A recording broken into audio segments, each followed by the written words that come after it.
Oh, those shoes, Melissa. I know you want my shoes. Oh, I want them, but we're going to talk about the show instead of the shoes. You play a character based on a real surgeon in the show. So tell me how this came about and how this came to you. Well, I did a series for NBC called The Slap, where I, thank you, where I played, you know, a typical Brooklyn mother who breastfeeds her kid till 6 years old. So I did that, and then working for NBC was great, and I got a call. I was uptown, and they said, look, read this script from my agent. It's a great role for a woman. It's funny, it's dramatic, it's got everything, and it's based on a real story. And I read it and said yes straight away. And you bought the book and met with the actual person? Met with the actual person. Kathy Magliato and I are on a I love you basis. We are very close, and I'm just privileged to play her. And we shot the pilot, we waited, like every show does, and by May we were picked up for a season, which was very exciting. So you were really able to, quote unquote, sink your teeth into the character and build her up as your own. Oh, absolutely. I mean, you know, with every story it's based on, but of course once they hire the actor, it's up to them to really sort of take it in their stride and make it your own, and I did that, and I, you know, with a leather jacket, I witnessed an open heart surgery in France, and the doctor turned up in a motorcycle jacket and sneakers, and I just thought that was awesome. He got off his Ducati and just said the patient's ready, and we ran, and I thought I was just going to interview him and just get some notes, and I was scrubbed in, and next thing you know, I'm opening up a chest of a man and watching him go through a very, very, what was a successful operation for 7 hours, and covered in bone dust, and it was, wow, it was something else. I assume you're not squeamish.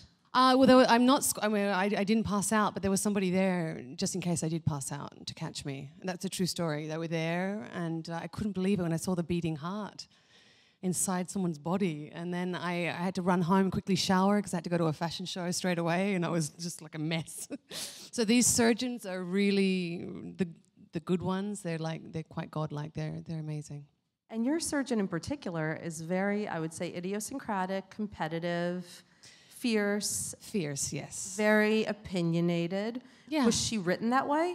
She was Jill Gordon, who, you know, I thank for all this great dialogue. She, you know, she just said, look, she thinks she's the best, and she's not going to apologize for it, and she's sarcastic and funny and witty, and almost like the qualities that make a woman not seem very friendly and nice, and we sort of shy away from that as women. But in this case, we just run with it. I'll be as cruel and as funny and as crass as I want to be in this part. And well, because you're good at your job, and that's what it comes down to, is that when people go into the ER, they expect a good doctor, not a best friend. Well, she is compassionate, though. She is not a doorknob doctor, what we say, where one hand is on the doorknob and the other one is in the room with the patient. She is not that. She will be there for her patients, but the way she saves lives, you know, she'll run through the hospital looking for dead people. She'll even ask, is he dead? And they'll be like, not yet.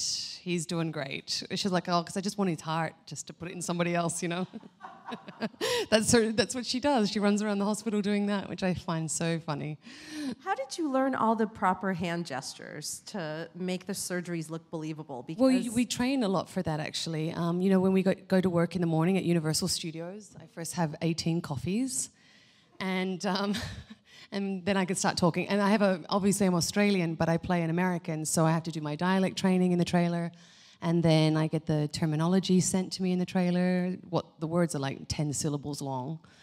That's fine saying that as an Australian, but as an American on top of that, I have to learn that. And then I have to learn what it means for the body, and then I have to learn the hand gestures, and then I go to set, and by that time I'm exhausted, and I haven't even shot one scene. But yeah. What is it like headlining your own show? I mean, you're the first person on the call sheet. You're the face of the show. First time, actually. I mean, I did a series called Hunted, which I loved. Thank you. And so I've obviously had these moments. In treatment for HBO, I did, but I wasn't headlining. Oh my God, you were so good. Thank you. That was phenomenal. You and Gabriel Byrne. Thank you. To do a show that was all in one room with just dialogue, and just you didn't have anything upstaging you, but you know, you just had to run with it and be as good as you could be. But yeah, it's pretty bizarre to have hair so good like that, and perfect makeup and very nice pink lips, which is not very doctor-like. But it's great, you know, it's fun. I just roll with it, you know, it's a job for me. And to have a job like this and to have a role that you're proud of is great. So. Well, it's funny, when you were describing her, it's how you really would describe a typical male character. You never see women, or rarely, I should say, see women described in those terms. Because we get a bad reputation being that way. You have to be nice and gentle and soft-spoken. Yeah, I mean, you could try to be that, right? You know, but it's fun to be a little bit like this one. I think she's great. You know, it's like the best friend you want to have, you know. But yes, it is the gender. We play with gender quite well in the show, and the guys always have their top off. I'm always fully clothed. They always talk about having kids, you know, whereas I don't want to talk about it. Like we kind of go through. It's. I know, I love it. Yeah. How much of that is you, and how much of it was written? A lot of it I add, you know, like the episode that just ran last week, there was a couple of lines that I add. The episode 2, when we did the amazing separation of the conjoined twins. I didn't know how to hug one of them without the other, so I just said group hug, you know, which I think everyone on set was like, that's weird, you know, but it was such a great moment, and it makes serious moments sort of lighter, and that's what we do on the show. We go through moments like that. So yeah, we improvise a lot. How are you, Melissa George, under pressure? Because she's pretty unflappable. You know, we're similar in that way. Under pressure, I'm really good. My father, you know, taught me a lot about that. Always make a joke when things are getting too tough. Lighten the room. If the room is lighter, then you'll cope better. So yeah, I'm pretty much the same. Yeah. And you played a doctor at Grey's Anatomy. Not a very good one. Let's get one thing out there. She wasn't a doctor. She lied to get into it. She was too interested looking at girls and guys, and she didn't know what she wanted. But yeah, so this is an upgraded version of Sadie from Grey's Anatomy. I just wanted to say, or ask if you brought anything from that performance to this. Well, you know, we on sets, medical shows, we have what we call medical experts, and they are trained ER nurses that not only are they good at what they do, but they know how to make it realistic for the TV screen. The blood has to be a certain color, the stitches have to be a certain thing to make it look realistic. So Susie Schilling, who's our producer as well on our show, she was from Grey's Anatomy for 12 years. And I worked with her on that, on Grey's. And when I saw her walk on the set of our show, that was one thing I got from it, was the best medical expert on the show is now on ours. So, what surprised you the most about medicine that you've learned, that you had no idea? You know, the amount of hours that they stand on their feet without moving. It's amazing. I mean, it'd be an 8-hour surgery. When do they stop and eat? They don't. They don't leave? No, the one I witnessed, he was he was unflappable. He just, I mean, what he's doing, he's got someone's life, you know, in his hands. And if he takes a break, what's the poor guy or woman going to do? So he has orange juice brought into the room with a straw that goes into his scrub mask, and he just sips on that to keep him going. Doesn't move. That surprised me. I guess we got nothing to complain about. Nothing to complain about. We have chairs and waters, so we're good. We're good, and yeah, that's the most important thing, is saving this man's life. He has a story, he has a family, and the pressure for the surgeon, and also how nervous they get. You know, yeah, they do. It's big. It's a big deal for them. But yet you never show the patient. I mean, you put on the game face and you go in there and do it. Yeah, and also it helps that he's knocked out. So you're not going to see nothing. Once he's out, you can be as nervous as you want. But yeah, no, they have to be very strong for the patient. So. And you have 2 little kids. I have a 6-month-old and a 2-year-old boy, 2 sons. Lucky girl. Does having your own show provide a level of stability? Or is it just crazy hours and it is what it is? You know, we actually are one of the only shows that shoot 11-hour days, 11, 12-hour days. Some go, when I did Alias, it was 15, 16-hour days. We called it Fraturday because we didn't know what was Friday and what was Saturday. So we're still pretending we're in Prague, in the middle of downtown LA, and the sun's coming up and we haven't even shot the day out. It's Friday morning all the way into Saturday morning. It's but this show, no, we have 3 cameras, which means we have 3 cameras shooting a wide, a medium, and a close at one time. So we have 3 crews, and we get to shoot it well. And that's also because I'm a mother. And, you know, you make a show about a female, you have to obviously hire a female to play this role. And women have babies and birth, and we carry, and we have to feed and nurture, and we have to do everything. So yes, It's a lot, but I did it. I started the job with a... Pregnant, right? With a 1-year-old, and I got pregnant, and then the show got picked up, and I was like, oops, no. I knew I was going to get picked up, and now I'm huge. So I had to break the news at 4 months pregnant that I was very pregnant, and they just looked at me saying, no problem, no problem. So I would have a lot of chairs rolled underneath me in surgery days, because my kid was 10 pounds, so I was heavy, and I was just sitting there like operating. like a little blob, and then I got to go back and have my child in France, and then come back to set when he was 3 weeks old, and continue playing. Yeah, so women, we do it all. We want the career, and we want the kids. The kids got to come, and we got to make it work, and just be blessed. Just realize how lucky you are to have. And so your kids come to set with you, right? Yeah, they love it. Yeah. They destroy. My 1-year-old loves the gift shop in the show, in the lobby. It's fake. I'm trying to explain to him, nothing, kid, is real. Nothing here is real. But he loves to go in there and just destroy everything and play with all the heart defibrillator machine to get your heart started. I'm like, don't press that. He loves it. It's funny. And I have to ask you about In Treatment. That was such a unique and spectacular show, and you Thank you. Had plenty of critical acclaim for it, Golden Globe nomination. What is your takeaway from it? My love for acting, actually. Sometimes when I did Amityville Horror, and I did a lot of horror films at a certain point in my career, and they were #1 in the box office, but at the end of the day, the scary house was the star, you know, or the special effects were that. And in Treatment, it was just 2 actors being as truthful and honest as you could be, and what I took away from that was acting could be super powerful when it wants to be. Do you remember the moment where you realized this is what you wanted to do? Yeah, I was a roller skating champion from when I was 5 years old. She stole my question. I was told I was waiting to bring that one up. I was a roller skating champion. I got given a pair of skates when I was 5, and when I was 14, I came second in the junior worlds for roller skating in Australia, which is like pretty. I mean, you know. Come on, that's pretty huge. I think it's cute more than huge. It's like. Anyway, I then left that to do a TV show, and my mother and father let me go and live alone on the other side of Australia at 16 years old, because they knew that I wanted to be an actress. And I don't know when the moment was. I think I just went for a casting. I was meant to go away to dance on a dancing trip, but I stayed and went for this audition of Home and Away, which is a very big TV show in Australia. Been running 30 years, and I got the lead role of that. I was on that show with Heath Ledger, and amazing cast. All the Aussies started in this show. And I was a joke, actually, to go for the casting. But when I walked in, I had real tears. I was really, dramatic, and they looked at each other like, this teenager is really crying. She's hired. I was so into it. And then I moved to Sydney and started the show, and I got lucky. So. And do you still roller skate?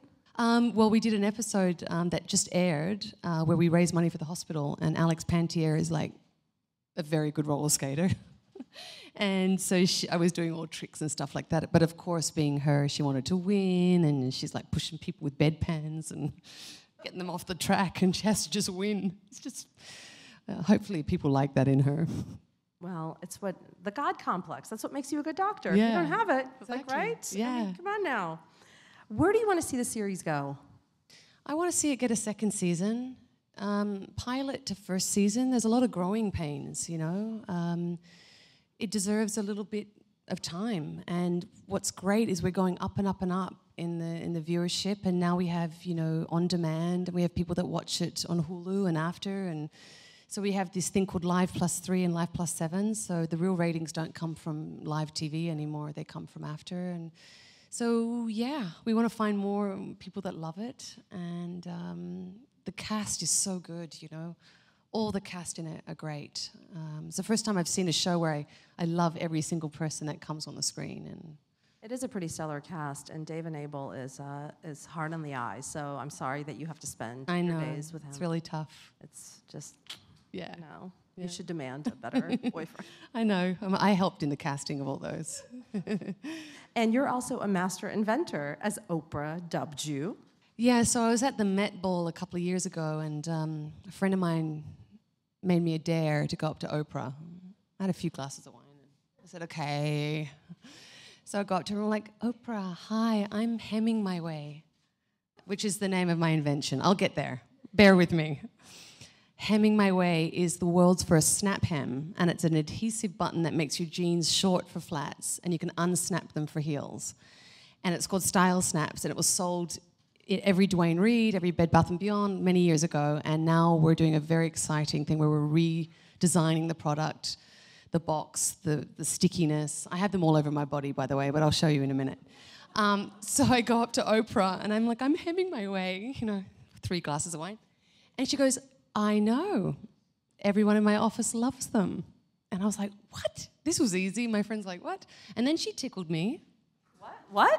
Then she went, oh, you're so cute. Because my accent, She said I was super cute with my accent. And the next thing you know, we're doing like a photo shoot for the product. And that was great. And then it was exciting for me because I had this idea to do an adhesive snap, which I have them on my... Don't look too close, okay?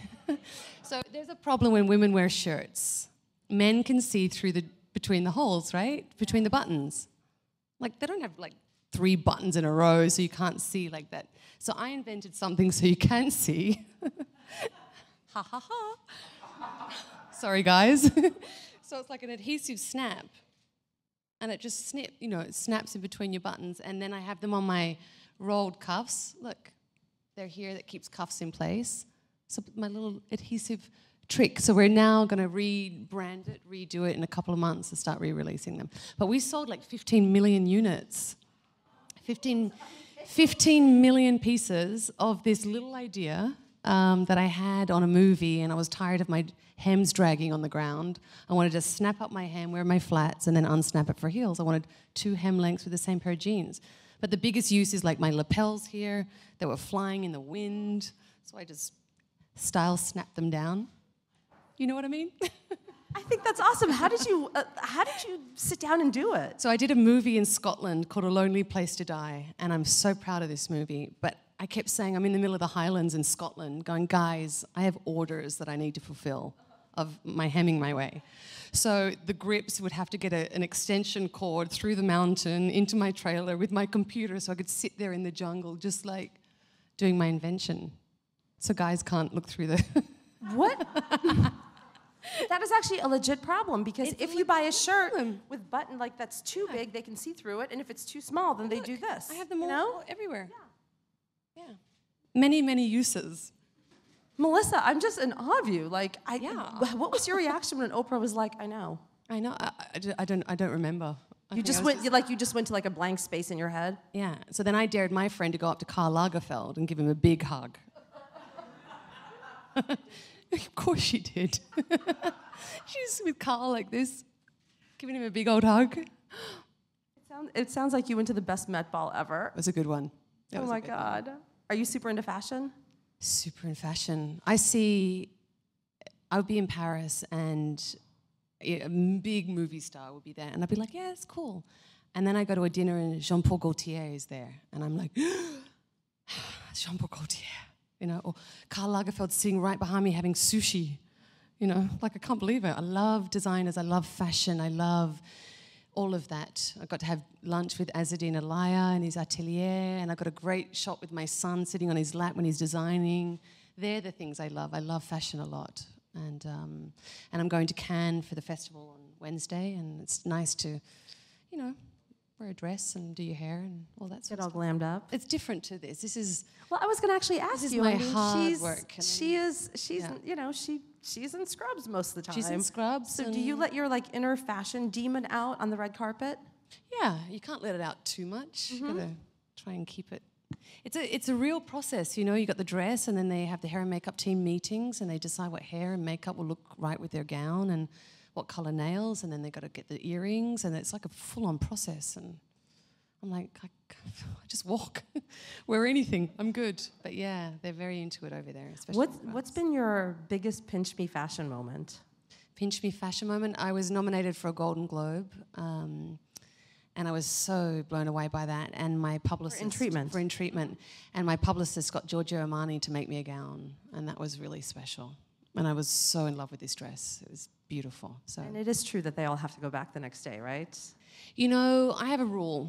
I don't keep from, if an artist is starting out, and the fabric's expensive and everything. But if you have your own yacht, your own jet, your own this, your own that, I'm like, yeah, if you want to give it, I'll take it, But no, or couture, like high one-off dresses should go back to the home of the designer. That's for sure. Plus, what are you going to do? Like wear it for school drop-off? Never. So maybe. She would. She would. She would, actually. Totally would. Those soccer moms, I love it when she brings Pedialyte from the hospital and Ensure for the kids for their snack break.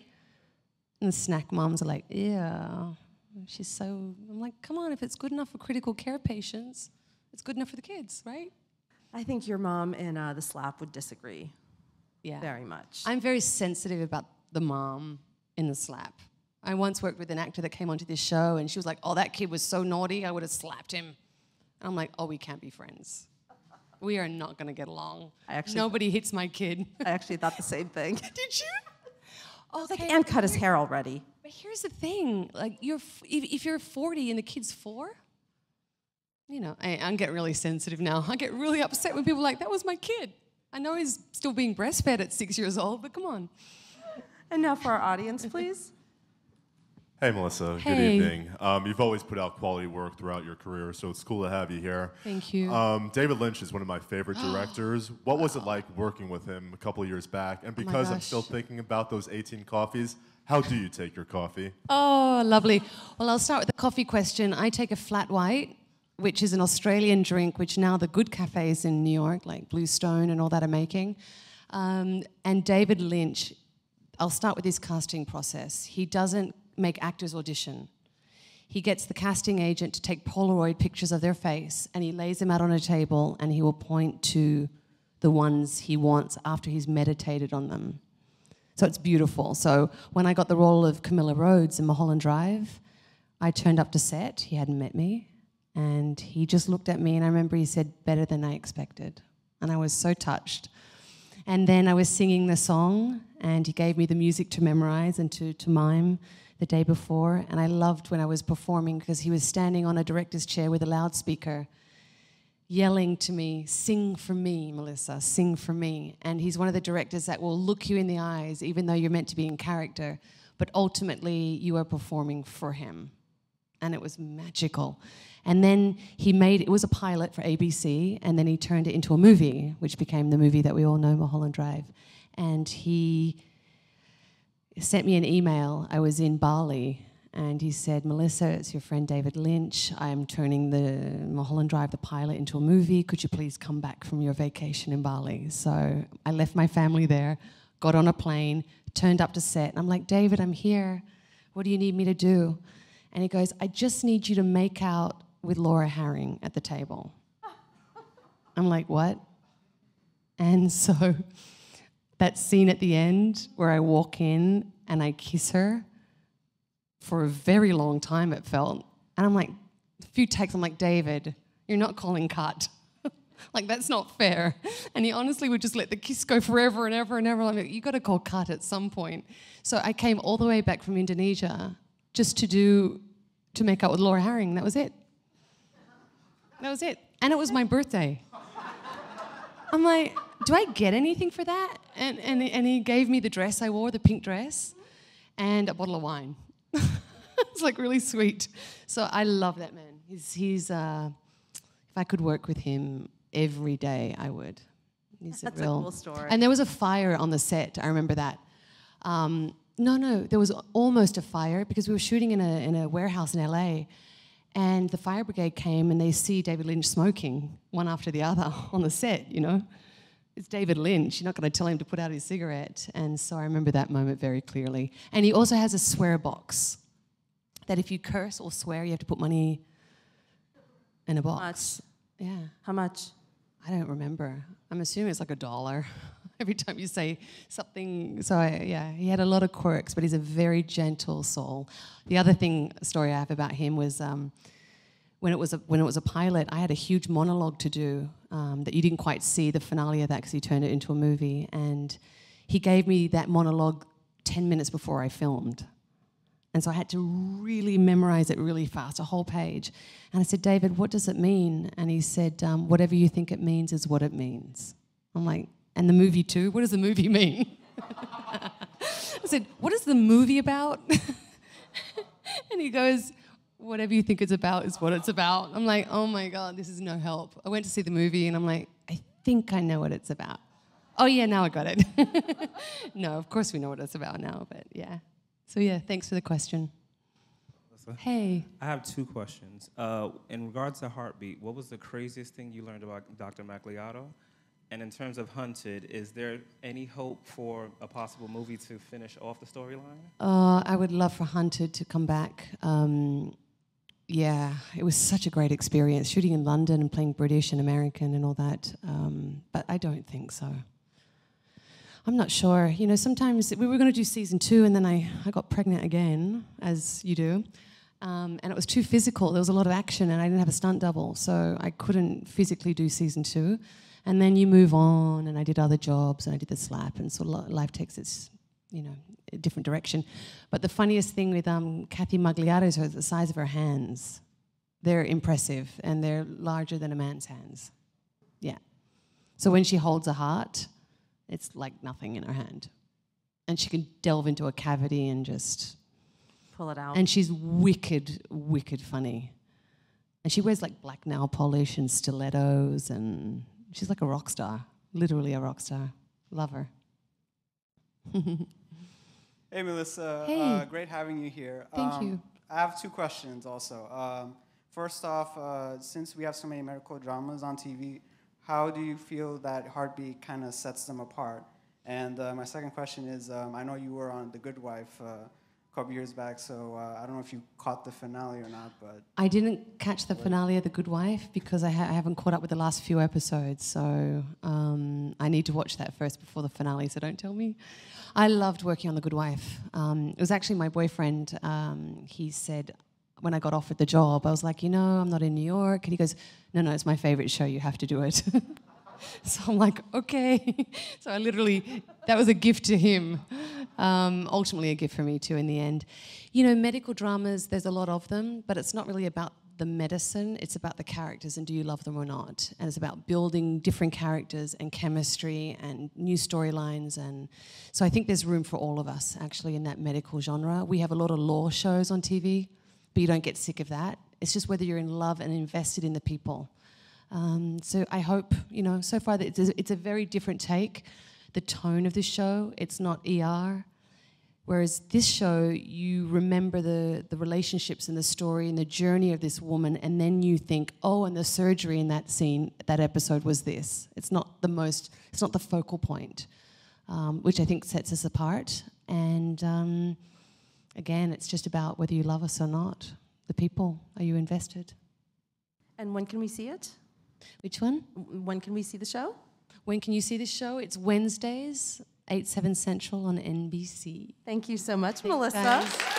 Thank you.